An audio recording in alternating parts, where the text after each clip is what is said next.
Voyons maintenant ce qu'est la vision chrétienne de l'homme bon, les caractéristiques chrétiennes pour la machine humaine. Avant d'en venir aux détails, je désire attirer votre attention sur deux points d'ordre général.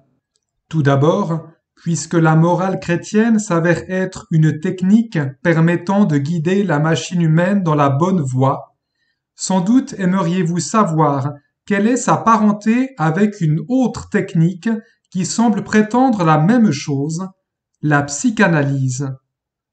La psychanalyse elle-même, mis à part les adjonctions de Freud et d'autres, n'est nullement en contradiction avec le christianisme. Sa technique se confond avec la morale chrétienne sur quelques points, et ce ne serait pas mauvais si chaque individu en connaissait quelques rudiments. Mais la psychanalyse ne suit pas la même voie que la morale chrétienne sur tout le parcours, car les deux techniques ont des objectifs différents. Quand un homme fait un choix moral, deux facteurs sont en jeu.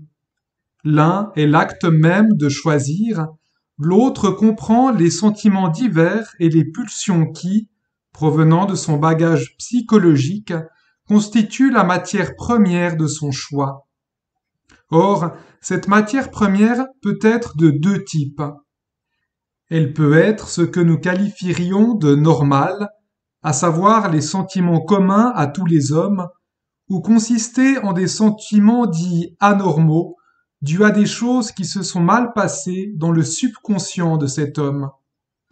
Ainsi, la crainte de ce qui présente un réel danger serait un exemple du premier type de matière première. Un effroi irrationnel des chats ou des araignées serait un exemple du second type. Le désir d'un homme pour une femme serait du premier type. Le désir d'un homme pour un autre homme entrerait dans la seconde catégorie. En fait, la psychanalyse entreprend de supprimer les sentiments anormaux, c'est-à-dire de donner à l'homme une meilleure matière première pour faire des choix. La morale a trait aux actes choisis eux-mêmes. Disons-le autrement. Trois hommes vont à la guerre. L'un éprouve à l'égard du danger la peur naturelle qui tenaille tout individu. Il la domine par un effort moral et il fait preuve de courage. Les deux autres, du fait de troubles dans leur subconscient, ressentent une frayeur exagérée, irrationnelle, sur laquelle aucun effort moral n'a de prise. Supposez qu'un psychanalyste intervienne et les guérisse tous deux, qu'il les ramène à l'état du premier. C'est alors que le problème psychique disparaît et que le problème moral apparaît. Parce que, maintenant que ces deux hommes sont guéris, ils pourraient prendre des voies totalement divergentes. Le premier pourrait dire « Grâce à Dieu, je me suis débarrassé de tous ces blocages. Je peux enfin faire mon devoir envers mon pays, ce que j'ai toujours désiré. » Mais l'autre pourrait s'écrier « Excellent, je me réjouis de me sentir assez calme sous le feu, mais ça ne m'empêche pas de rester drôlement décidé à veiller sur moi seul et à laisser autant que possible le copain faire le boulot dangereux. À vrai dire, l'avantage maintenant que j'ai moins peur est que je peux beaucoup mieux m'occuper de moi-même et beaucoup mieux le cacher aux autres. » Or, cette différence entre les deux hommes est purement morale et la psychanalyse n'y peut rien. Quelle que soit l'amélioration que vous apportiez à la matière première humaine, vous vous trouvez toujours en présence d'un autre élément, le choix réellement libre de l'homme de privilégier son intérêt ou non. Ce libre choix est la seule chose à laquelle s'intéresse la morale.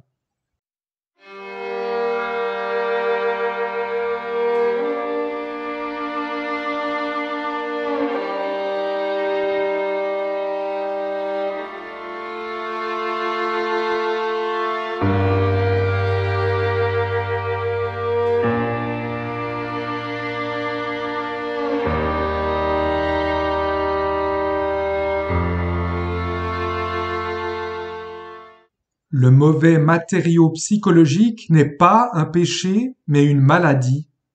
On n'a pas besoin de s'en repentir, mais d'en être guéri.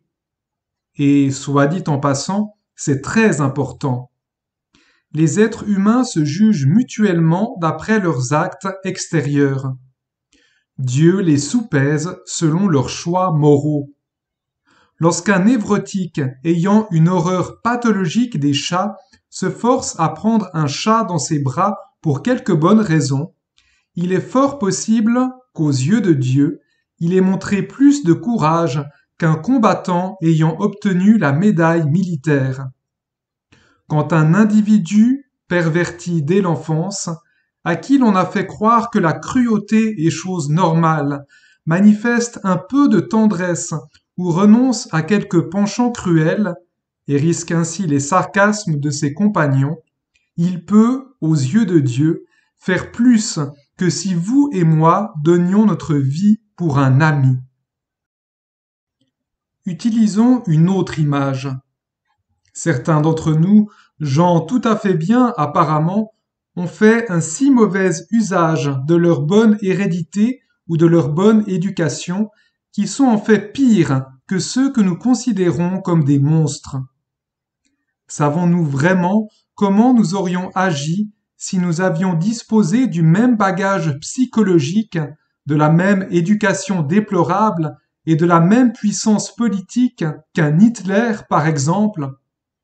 C'est pourquoi il est dit aux chrétiens de ne pas porter de jugement. Nous voyons seulement les résultats des choix qu'un homme tire de sa matière première. Dieu ne le juge absolument pas d'après celle-ci, mais d'après l'usage qu'il en fait. La majeure partie de l'acquis psychologique d'un individu est probablement liée à son corps. Quand son corps meurt, tout cela disparaît, et l'homme véritable, l'être qui choisit, qui a tiré le meilleur ou le pire de cette matière première, se retrouve nu. Toutes sortes de qualités dont nous nous attribuons le mérite, bien qu'elles soient seulement le fait d'une bonne éducation ou d'une nutrition équilibrée, disparaîtront chez certains. Et toutes sortes de défauts dus à des complexes ou à une santé déficiente disparaîtront chez les autres. Pour la première fois, nous verrons chacun tel qu'il est. Que de surprises alors! Ceci nous amène à mon second point.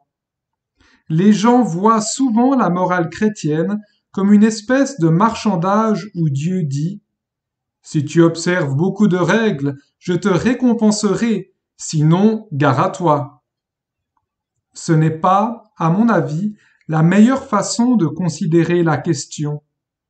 Je dirais plutôt que, chaque fois que vous faites un choix, vous transformez la partie centrale de votre être, celle qui choisit, en quelque chose d'un peu différent de ce qu'elle était. Si vous considérez les choix innombrables que vous avez eu à faire tout au long de votre vie, vous verrez que, lentement, vous avez transformé votre être intérieur soit en une créature céleste en harmonie avec Dieu, avec les autres et avec soi-même, soit en une créature infernale, en état de guerre contre Dieu, contre les autres et contre vous-même. Appartenir à la première catégorie, c'est le ciel, ou, en d'autres termes, la joie, la paix, la connaissance et la puissance. Mais appartenir à l'autre signifie folie, horreur, sottise, rage, impuissance et solitude éternelle. Chacun de nous, à tout moment, progresse vers l'une ou l'autre de ces deux catégories.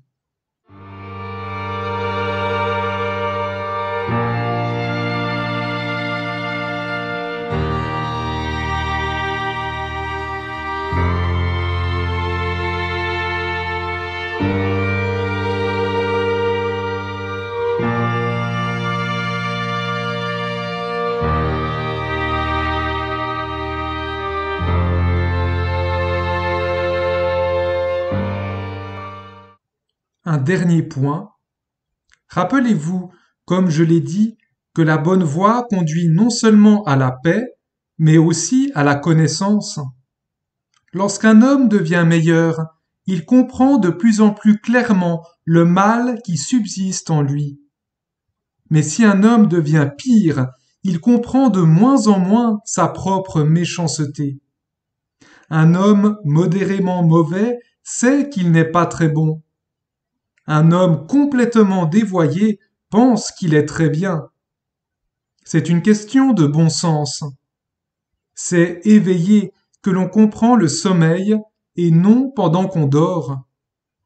Le bon fonctionnement de nos facultés nous permet de repérer des erreurs de calcul, mais elles nous échappent au moment où nous les faisons. On peut comprendre la nature de l'ivrognerie quand on est sobre, non quand on est ivre. Les gens convenables voient ce qui est bien ou mal.